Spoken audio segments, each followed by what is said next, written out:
Salut chers internautes, vous êtes nombreux à nous suivre, mais pour que vous continuiez à suivre parfaitement notre chaîne, n'oubliez pas de vous abonner et de partager massivement. Allez, abonnez-vous, cliquez dessus, je vous attends. Allez, abonnez-vous. Bienvenue à toutes et à tous dans ces magazines Veritas qui passent sur la chaîne YouTube Okapi One TV. Pour aujourd'hui, nous allons nous entretenir avec le professeur Henri Bonzoko, directeur du Musée national de la République démocratique du Congo. Avec lui, nous allons parler de réalisation, de tout ce qu'on peut savoir de ces musées nationaux de la République démocratique du Congo d'entrée des jeux. Bonjour professeur. Bonjour messieurs les journalistes. Professeur Denis Henri Bonzoko, si vous pouvez en bref faire une présentation et puis dites-nous depuis quand vous êtes à la tête de ces musées. Oui, je m'appelle Henri Bonzoko, je suis professeur. Je suis d'abord historien de l'art et muséologue. Je suis aussi un expert dans ces cadres.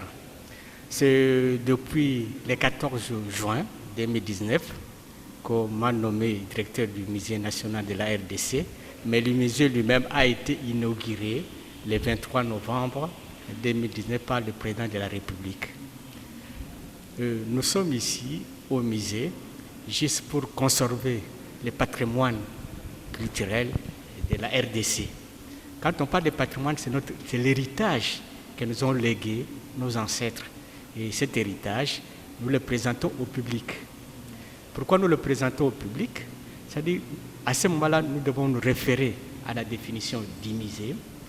Le musée est une institution, un lieu ou une institution, un lieu, mais qui conserve le patrimoine culturel d'un peuple, d'une nation, mais le présente au public.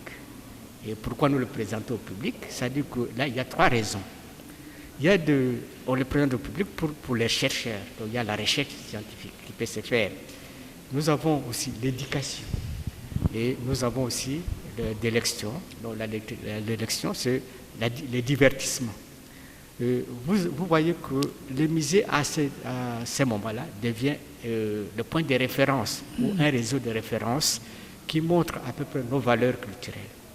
Et c'est pour cette raison que nous conservons ce patrimoine et que nous le présentons au public. Inauguré il y a quelques jours par le chef de l'État, Félix-Antoine Tshisekedi Tshilombo, je dirais, directeur, avec la venue de la pandémie à Covid-19, qu'est-ce qui a perturbé, est-ce que cette pandémie a perturbé les activités du musée?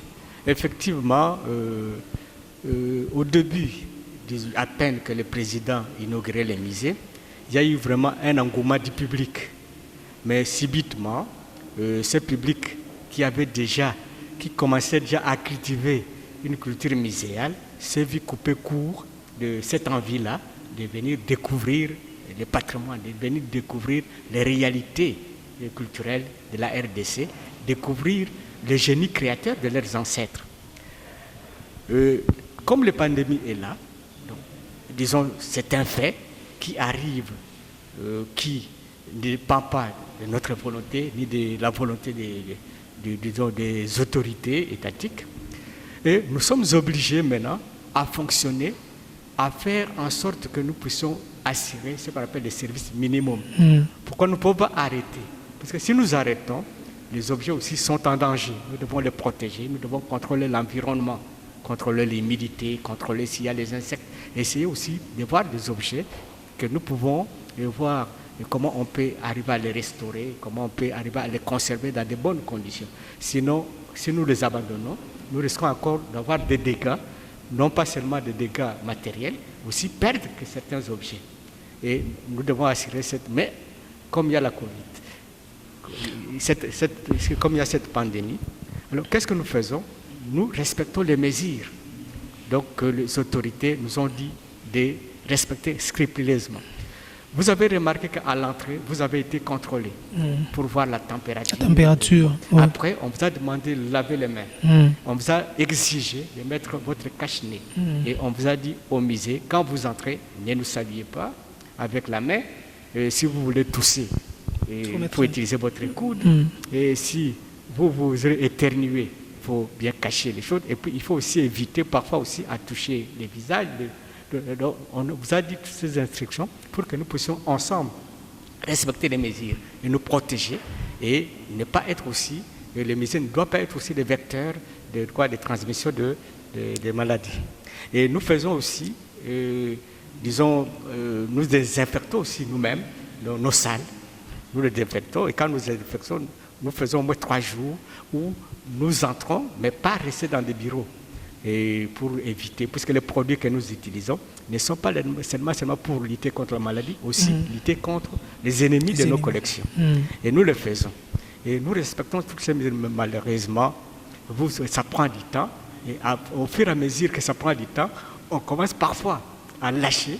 Et parfois on met son cache-nez, mais on oublie qu'il fallait le mettre, ouvrir la bouche. Okay. Mais on respecte. Vous avez vu que tout le monde qui est là pour assurer les services minimums, où nous ne dépassons pas 15 personnes. Par rapport, disons, à la grandeur du bâtiment, on ne peut pas amener 10 personnes ou 5, non. Il faut au moins une quinzaine, par rapport aussi au département, surtout les gens de la restauration, de la conservation, et les gens qui doivent contrôler les salles, et aussi l'administration. Et nous respectons la distanciation. Donc on ne doit pas rester, il faut respecter toujours 1 mètre, même quand on fait des petites réunions. Pour voir, nous le faisons. Ok, directeur, parle-nous maintenant du musée de Mongaliema, du musée de Lingouala. En termes d'éléments, est-ce qu'il y a des différences? Parce qu'on peut dire que non, c'est chou blanc, vert chou. C'est pas la même chose. Oui, effectivement, il y a une nette différence entre ce qui est à Ngaliema et ce qui est ici à Lingouala. Ngaliema, c'est la direction générale des musées nationaux. Okay. Donc, tous les musées de la RDC dépendent carrément du Mont Ngaliema. Okay. Comme nous aussi, nous dépendons du Mont Ngaliema. Nous sommes un musée comme celui de l'Échangère, comme celui qui est à Lubumbashi, qui est à Kananga, qui est à Kikwit ou à Goma. Donc nous tous, nous avons comme, disons, comme institution maîtresse, disons, l'Institut des musées nationaux du Congo. Directeur, songez-vous un jour rapatrier les patrimoines de l'RDC qui s'y retrouvent à l'étranger, précisément à Belgique, et quelles sont les difficultés que vous rencontrez pour l'exécuter? Oui, effectivement, nous sommes en train de voir comment on pourra, puisque nous devons aussi nous mettre dans la ligne de tout le monde, où actuellement on parle beaucoup de la restitution. Et restituer les objets, il y a un processus, il y a toute une démarche. On ne doit pas d'emblée dire, bon, remettez ces objets. Non. Nous étudions comment est-ce qu'on peut arriver à procéder pour que nous ayons ces objets. Nous ne devons pas ignorer qu'il y a déjà un contentieux. Le contentieux, là, il ne faut pas aller de contentieux en contentieux. Et comme le président de la République l'a aussi enchéri, donc il faut que ça soit d'une manière concertée. Alors nous sommes en train d'étudier comment nous allons arriver à demander à ce qu'on restitue quel objet. Et il faut étudier les objets. Nous avons quel objet on peut restituer. Est-ce que si nous avons une dizaine de masques d'un peuple, est-ce qu'il faut encore demander cela? Non. Peut-être qu'il faut demander des objets qui sont rares, que nous n'avons pas, pour compléter. Mais avant aussi de demander, il faut qu'il y ait l'inventaire. Il y a l'inventaire, nous devons connaître. Et puis nous devons aussi étudier par rapport à l'acquisition de ces objets-là. Il y a des objets que la Belgique a achetés. Donc là, quand ils ont acheté, ça leur appartient. Bon, il y a des objets qui sont allés aussi de façon illicite. Des objets qui ont été volés, il y a des objets qu'on a donné pardon. Nous devons étudier tous les paramètres pour voir comment, tous les paramètres, de telle manière que nous voyons quels sont les objets qui peuvent venir.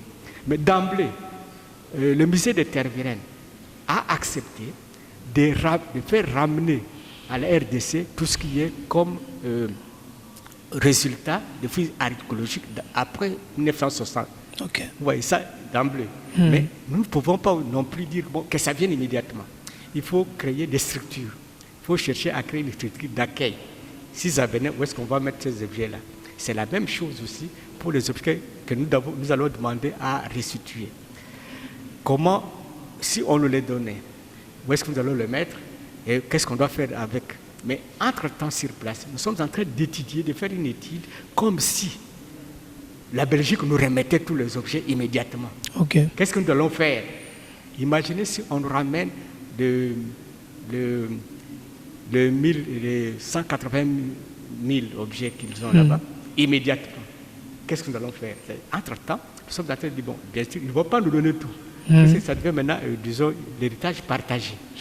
Comme c'est l'héritage partagé, nous devons étudier qu'est-ce que nous devons faire sur place. Il faut commencer déjà à créer des structures si ça venait, et où est-ce qu'on va mettre ces objets, ainsi de suite. Le musée tel qu'il est ici, Mongaliema, qui est notre institution mère, nous a donné au moins 1200 objets. Ok. Alors nous avons de 2000 objets, mais vous voyez que si on donne encore d'autres, donc il y aura abondance, on ne sera peut-être pas, on n'aura pas de place pour le mettre. Nous sommes en train d'étudier. Et il y a aussi une commission qui est en train nationale, qui est en train de penser aussi sur le problème de la restitution, mais ils préfèrent parler de la reconstitution.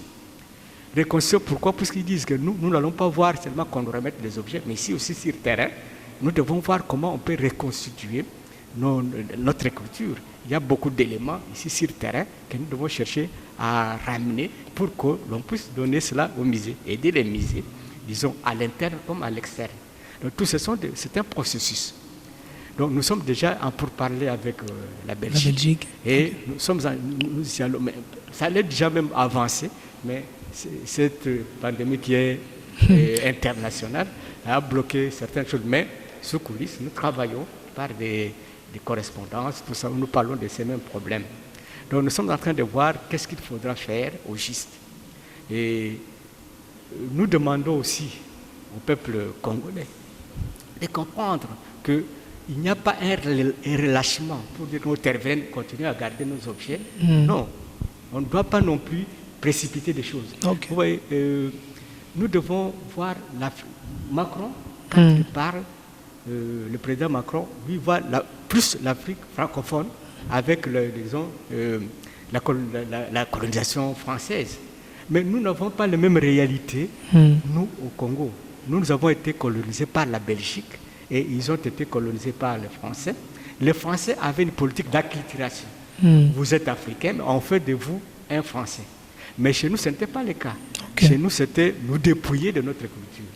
Est-ce qu'à ce moment-là, nous allons avoir les mêmes tactiques, la même démarche? Non.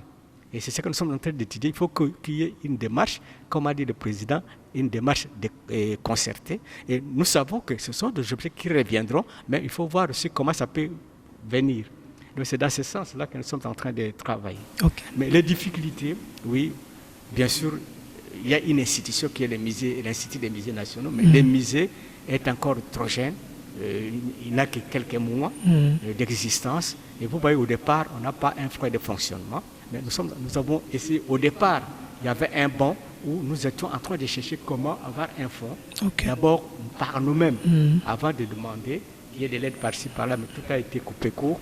Mais les autorités, ils savent, ils ont une même mise, ils étudient, ils voient comment on peut le faire. Il y a le ministère de la Culture et des Arts.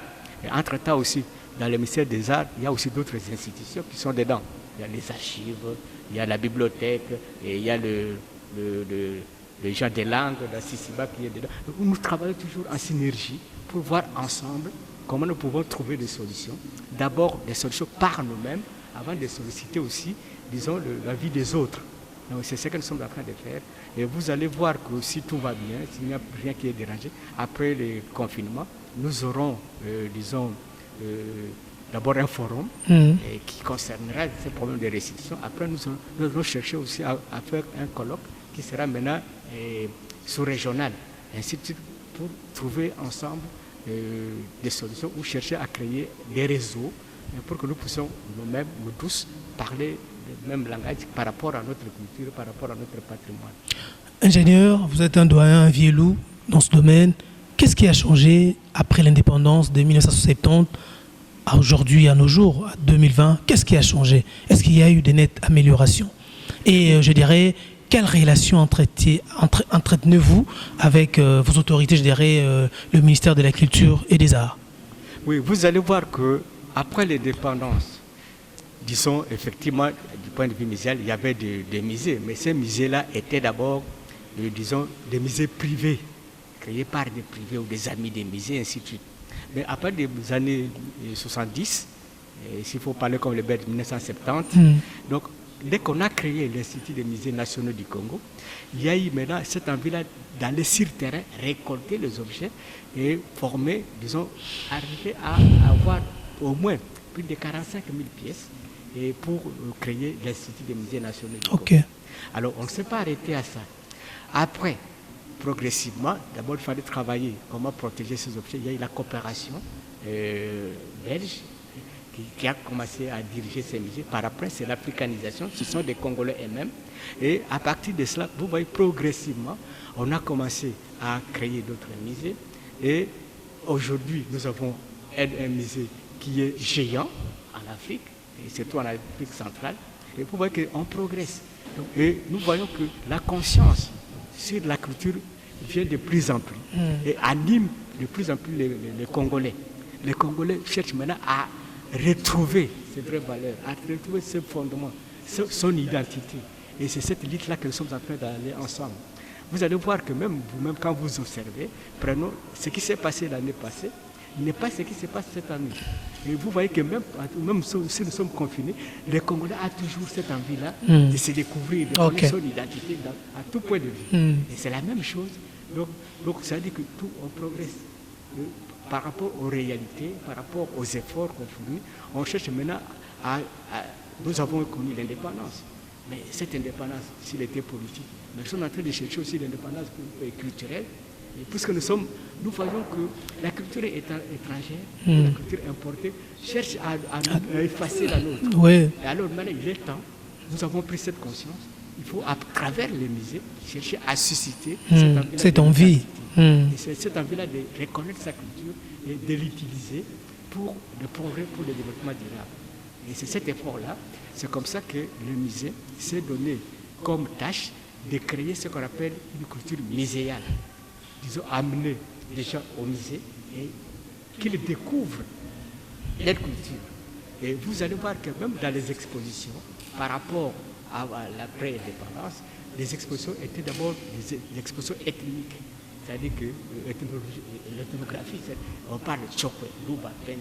Actuellement, ce n'est plus ça. Maintenant, nous prenons des expositions qui sont thématiques.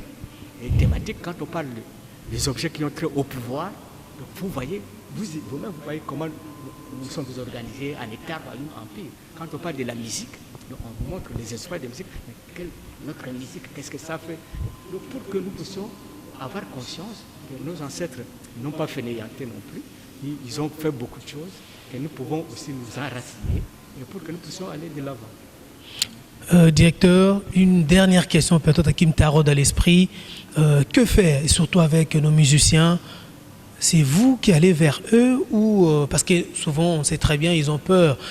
Qu'est-ce que vous pouvez leur dire? Et vous avez déjà des artistes ici, parce qu'on sait, en football, on a des stars comme Naël Mutumbula qui est décédé, il y a des Taboulé, il y a quand même des gens, mais ici, c'est comme si ça ne leur intéresse pas non plus. Oui, effectivement, c'est ce que nous sommes en train de chercher à faire. Nous devons immortaliser nos artistes. Pourquoi les immortaliser? C'est-à-dire qu'il ne faut pas qu'il y ait coupure entre le passé, le présent et le futur. Non, nous devons suivre cette ligne chronologique-là. Et pourquoi? Parce que ces artistes, même quand nous voyons nos artistes, ils peuvent chanter, ils peuvent utiliser des instruments qui sont des instruments modernes, mais la danse des chansons, vous allez voir qu'ils s'enracinent toujours à la culture. Alors, nous ne pouvons pas non plus les laisser comme ça. Il faut être immortalisé à partir du matériel. Ils peuvent venir nous donner par exemple un instrument. Nous avons l'instrument de Wendo que nous avons gardé. Mais alors, dernièrement aussi, on voulait nous remettre la guitare de l'école du Peloutumba. Nous attendons encore. Alors, il y avait à un moment donné, on voulait nous amener aussi le tennis de tout ce qui portait qui abassait les Yampagna. Si ces gens-là viennent, nous avons un musée contemporain et multimédia où l'on peut amener ces objets-là et essayer d'élargir.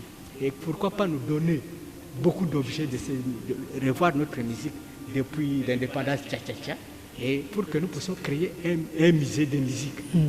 Ou un musée qui essaie de parler de nos artistes. On peut le faire. C'est une question de les conscientiser. Donc, nous cherchons maintenant à aller vers le public pour qu'ils viennent au musée. Et maintenant aussi, avec vous qui êtes des médias, Nous cherchons votre concours pour essayer de beaucoup parler sur les musées, dire aux gens, non, les musées, il ne faut plus les définir parce que c'est un dépôt de fétiche. Non, là c'est la culture et tous ces objets qui sont là-bas parlent. Ils parlent de nous, ils parlent de notre organisation. Les gens viendront nombreux. Et c'est ça le travail du musée, aller vers le public, conscientiser le public et les ramener dans une ligne de conduite qui fait la promotion de notre pays. Professeur Henri Bonzoko, le plaisir est pour nous de vous recevoir. Avant de boucler la boucle de cette émission, vos impressions par rapport à notre chaîne YouTube. Pour la première fois, on vous a quand même reçu. Je suis très content que vous ayez pensé au musée, parce que les musées, comme je l'ai dit, c'est ça les réseaux, c'est ça le point de référence qui va nous brandir vers notre culture. Time is money, c'est la fin de ces magazines Veritas sur la chaîne YouTube Okapi One TV. Nous avons eu le réel plaisir de nous entretenir avec le directeur du Musée national de la République démocratique du Congo, le professeur Henri Bonzoko. On se retrouve à la prochaine édition ou au prochain numéro. Merci à tous les héros dans l'ombre qui ont mis la main à la pâte pour la réussite. Baya, bolingi vérité, bolingi boyeba, omoni pouce bleu. Fina yango et puis abonne-toi.